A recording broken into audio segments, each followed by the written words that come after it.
Good morning everybody. Class 10th के सभी student, सभी सेक्शन के स्टूडेंट ध्यान देंगे। औद्योगिकरण का युग से संबंधित कुछ महत्वपूर्ण प्रश्न आपको इस वीडियो के माध्यम से दिए जा रहे हैं, जिसको आप अपनी विषय की कॉपी पर लिख लीजिएगा और क्लास में चेक कराइएगा। पहला प्रश्न है, ब्रिटेन की महिला कामगारों ने स्पिनिंग जेनी मशीन पर हमले क्यों किए? उत्तर है, स्पिनिंग जेनी मशीन का आविष्कार सन 1764 ईस्वी में जेम्स हरग्रीव्स ने किया। यह वस्त्र उद्योग के लिए क्रांतिकारी साबित हुई, क्योंकि इससे एक ही व्यक्ति एक ही पहिया घुमाकर एक साथ कई तकलियों से धागे बना लेता था। इस मशीन के आने से वस्त्र उद्योग से जुड़ी महिला कामगार बेरोजगार होने लगी तथा आक्रोशित होकर स्पिनिंग मशीनों पर हमले करने लगी। नंबर 2, प्रश्न संख्या 2 है, 17वीं सदी में यूरोपीय शहरों के सौदागर गांवों में किसानों और कारीगरों से क्यों काम करवाने लगे? उत्तर, 17वीं सदी में शहरों में गिल्ड्स नामक उत्पादक व्यापारियों का संगठन बहुत शक्तिशाली हो गया था, जो व्यापार पर एकाधिकार जमा लिया था तथा नए व्यापारियों को शहरों से व्यापार नहीं करने देता था। इसलिए नए व्यापारी गांवों में जाकर वहां के कामगारों को नगद पैसा देकर उत्पादन का कार्य करवाते थे। ध्यान देना, 17वीं सदी में जब औद्योगिकरण नहीं हुआ था, उससे पहले के काल में जो शहरों में गिल्ड्स नामक एक व्यापारियों का समूह था, जो बहुत शक्तिशाली हो गया था, जो क्या कहते हैं नए व्यापारियों को अपने बीच स्थान नहीं देता था व्यापार करने के लिए।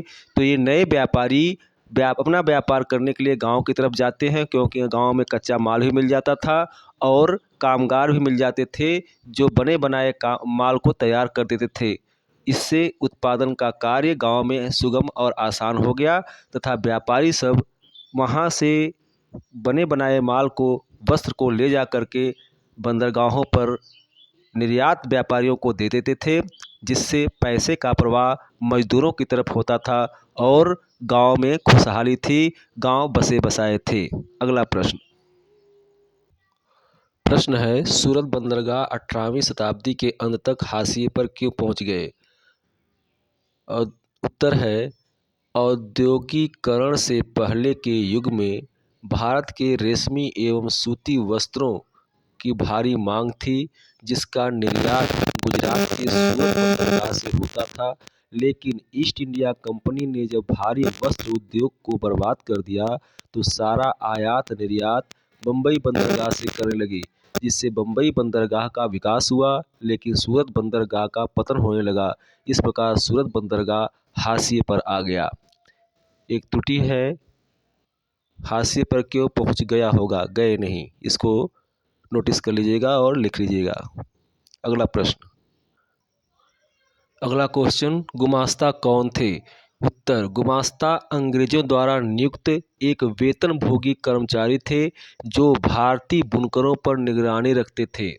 वे बुनकरों को पेशगी एडवांस में पैसा देते थे, पेशगी मतलब मीन्स एडवांस में पैसा देते थे तथा उनसे कंपनी के लिए वस्त्रों का उत्पादन करवाते थे। पहले तो इनका व्यवहार बुनकरों के प्रति ठीक था, लेकिन बाद में वे उन्हें प्रताड़ित करने लगे।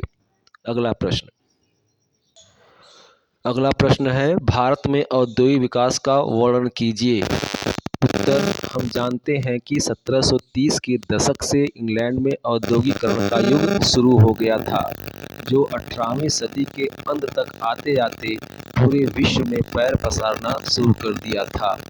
18वीं सदी से तात्पर्य 1701 से लेकर 1799 का काल, यह आपको बताया जा चुका है। इसी सिलसिले में इंग्लैंड ने उपनिवेशों में कारखाने लगाना शुरू किया। हमारा भारत भी अंग्रेजों का उपनिवेश था। अतः सन 1854 ईस्वी में भारत में पहली कपड़ा मिल बम्बई में स्थापित की गई, जिसमें 2 साल बाद उत्पादन शुरू हो गया। सन 1862 ईस्वी तक आते आते 4 मिलें बम्बई में काम करने लगीं। इसी तरह सन 1855 ईस्वी में देश की पहली जूट मिल कलकत्ता में लगी और 7 साल बाद सन 1862 ईस्वी में दूसरी जूट मिल काम करने लगी। 1960 के दशक में उत्तर प्रदेश के कानपुर में एल्गिन मिल खुली तथा अहमदाबाद में पहली कपड़ा मिल चालू हुई। सन 1874 ईस्वी में मद्रास में भी पहली कताई और बुनाई मिल खोली गई। इसी बीच सन 1853 ईस्वी में भारत में प्रथम रेल बम्बई से ठाणे के बीच चलाई गई। इस तरह भारत में भी धीरे धीरे औद्योगिकरण का युग प्रारंभ हो गया। सभी स्टूडेंट ध्यान दें, इसको अपने विषय की कॉपी पर आप लिख लीजिएगा। कोई डाउट होगा तो क्लास में क्लियर कर लीजिएगा। फिर मिलेंगे इसी संदर्भ में अगले वीडियो में। तब तक के लिए जय हिंद, जय भारत।